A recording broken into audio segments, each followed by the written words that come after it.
Hello true believers, and welcome back to Kevin Knox's Mighty Marvel Mayhem, where we take a look at the history of Marvel Comics as I take on my quest to read, or reread as the case may be, the entirety of the Marvel Universe. So come with us each and every episode right here at Kevin Knox's Mighty Marvel Mayhem with your host, that's me, Kevin Knox. Now let's get rolling. Hello and welcome back. Welcome to episode 4 of Kevin Knox's Mighty Marvel Mayhem with your host, that's me, Kevin Knox. Now, the last few episodes, we looked at the year 1 of the Marvel Age of Comics. So in this episode, we're going to start year 2 of the Marvel Age of Comics. And how are we going to start that? With the same way we started year 1, the Fantastic Four. That's right, the first family of Marvel Comics, the Fantastic Four, known around the world as the world's greatest comic magazine. You see, Stan Lee put a banner on the Fantastic Four, starting with issue number 4, and calling it the world's greatest comic magazine. He put it right there above the title where it said Fantastic Four. Pretty bold move for a comic that was only around for 3 issues. And, you know, it was selling briskly for Marvel, but it was nowhere near the sales that DC was having at the time. So it was a really bold move. But if there's one thing Stan Lee was, it was bold. He knew how to market. He knew how to advertise. And he would eventually build Marvel Comics into not only competing with DC, but surpassing them as well. So, we're going to start, as I said, with the Fantastic Four.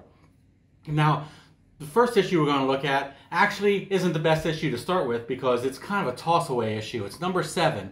And I really don't want to talk about it because it's kind of boring, but let me go through it quickly. See, the story is aliens come to the planet. They make the world hate the Fantastic Four, much like the Skrulls did in issue 2. But here, their reason wasn't conquest. Their reason was they needed the big brain of Reed Richards. That's right. You know, I don't know why they just didn't come and say, yo, big brain Reed Richards, help us. We need your help. You're our only hope, Obi-Wan, or something along those lines. But they did not do that. They, you know, tried to make the Fantastic Four look like terrible people, villains, and everything like that. And that way they would figure, oh, the Fantastic Four will come to us and they'll help us.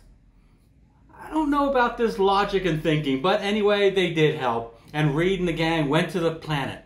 And they found out that the planet was about to be destroyed. But they only had one rocket ship and 5 billion people on the planet. Whatever is a race going to do? But the big brain of Reed Richards knows. He came up with a shrinking gas and shrunk them all down to little tiny Ant-Man-sized creatures. That way, they could all fit on the one rocket ship and then blast off. And they would, you know, get the hell out of Dodge and find another planet where they could then have an enlarging gas, which made them all regular size again. Well, see, the leader of the planet didn't want this. He wanted everyone else to stay small, and he would enlarge only himself when they got to this new planet and become king of all the tiny people.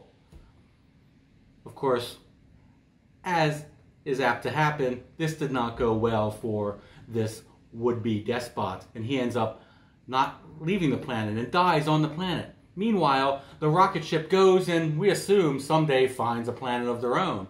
The only thing is, there's no enlarging gas. Reed wasn't able to make that. I guess his big brain wasn't quite big enough.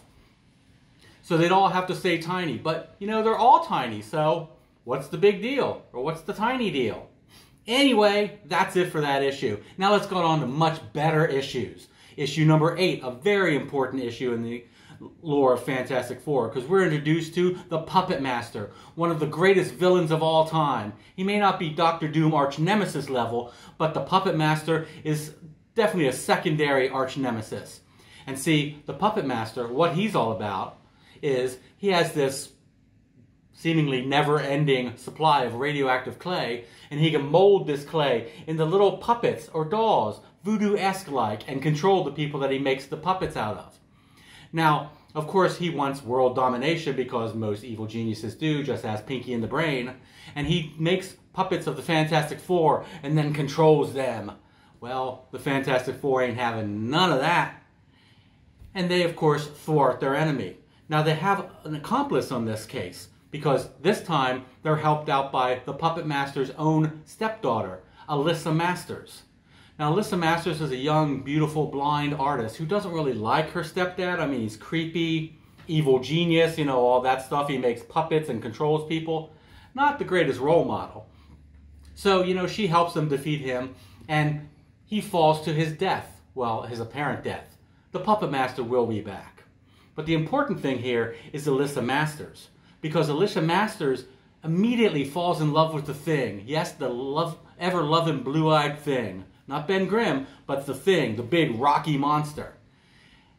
And at this time, we also see that Reed Richards keeps trying to come up with this serum to change the Thing back into Ben Grimm. Now, the serum only works a couple minutes at a time because he's still working on it.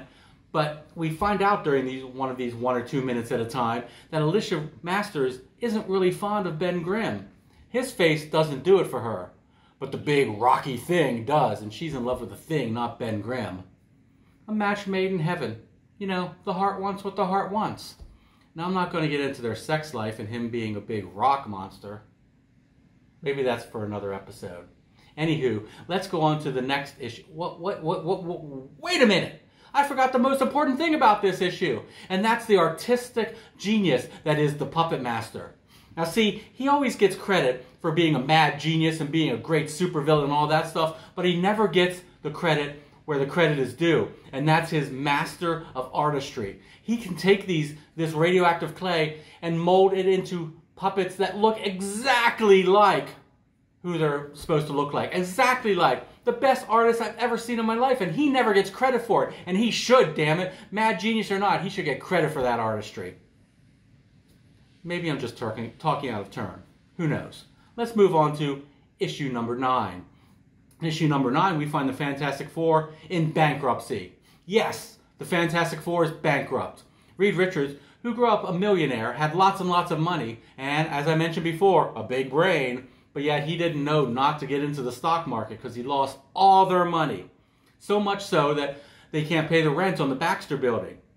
You know, a building that, you know, you think, you know, he was a millionaire. Why didn't he own it? Why was he renting it? But, you know, anyway, he couldn't pay the rent, couldn't pay the bills. They had to sell off the Fantastic car and all this equipment. But at the same time, a telegram came from the West Coast. It came from Hollywood.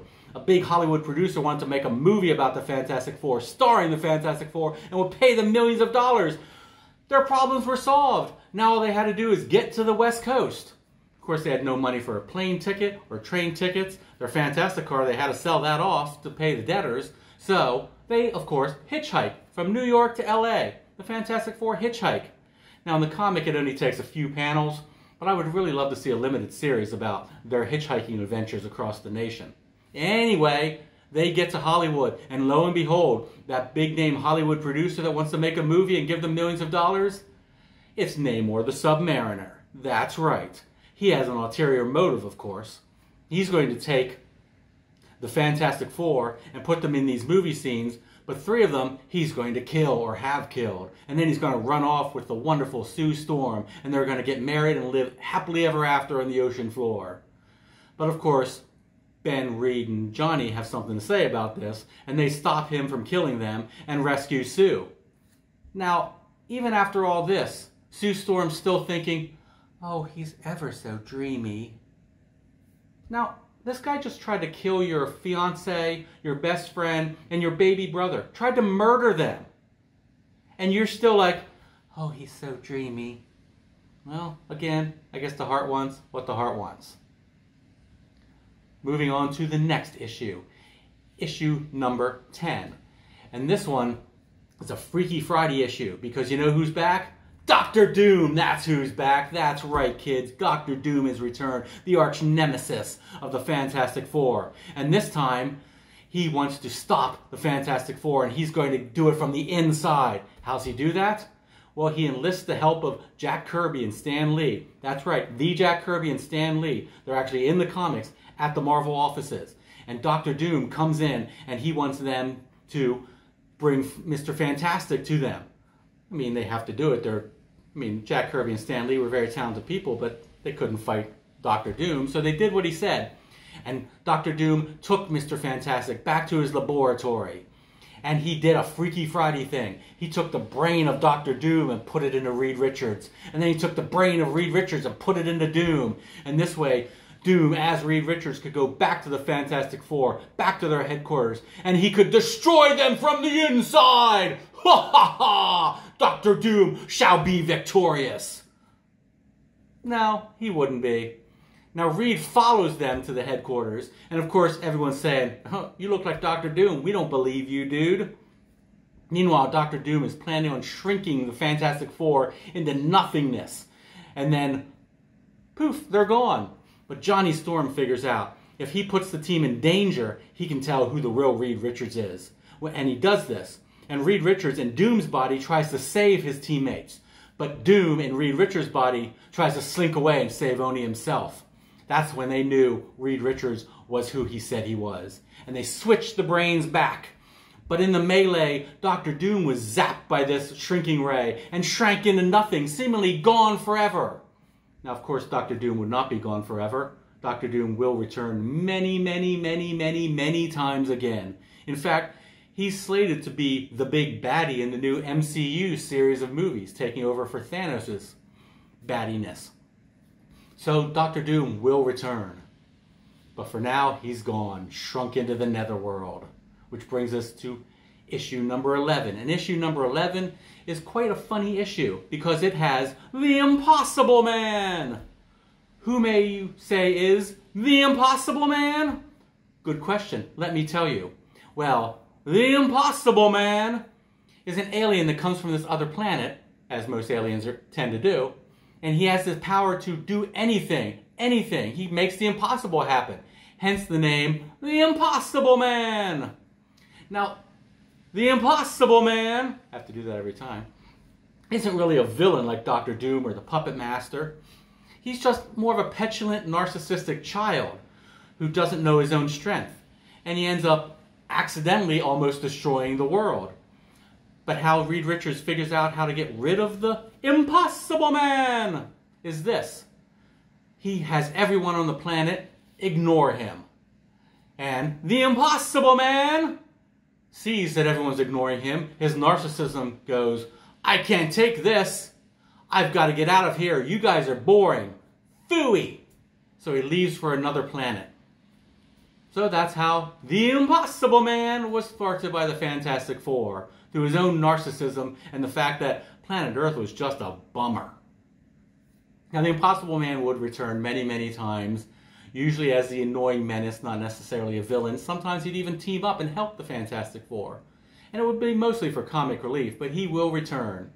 Which brings us to the last issue I want to talk about in this episode. And that is issue number 12. And it's one of the most important, if not the most important comic in Marvel Comics to this date. See, this is the first episode, the first issue, where we have a crossover. One character coming and starring in another comic. And we get the Incredible Hulk. That's right, he guest stars in Fantastic Four number 12, making this the first crossover in Marvel Age of Comics. Now the crossover becomes a big thing.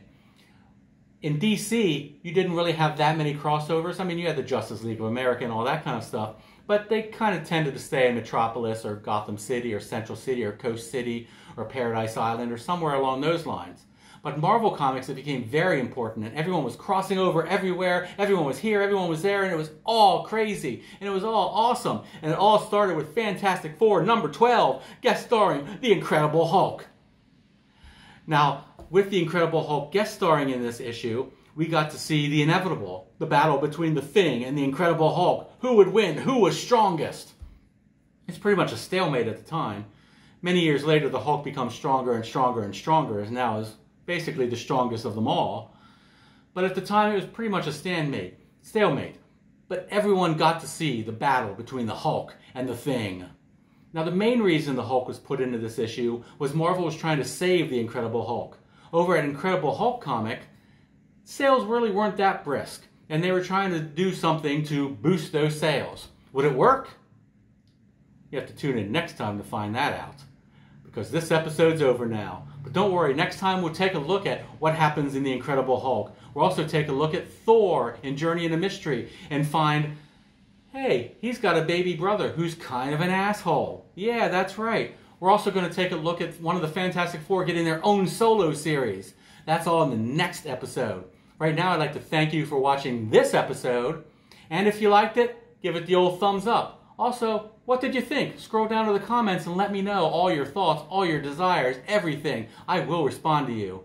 And as always, If you don't already subscribe to Kevin Knox's Mighty Marvel Mayhem, then hit that subscribe button because you want to subscribe to Kevin Knox's Mighty Marvel Mayhem.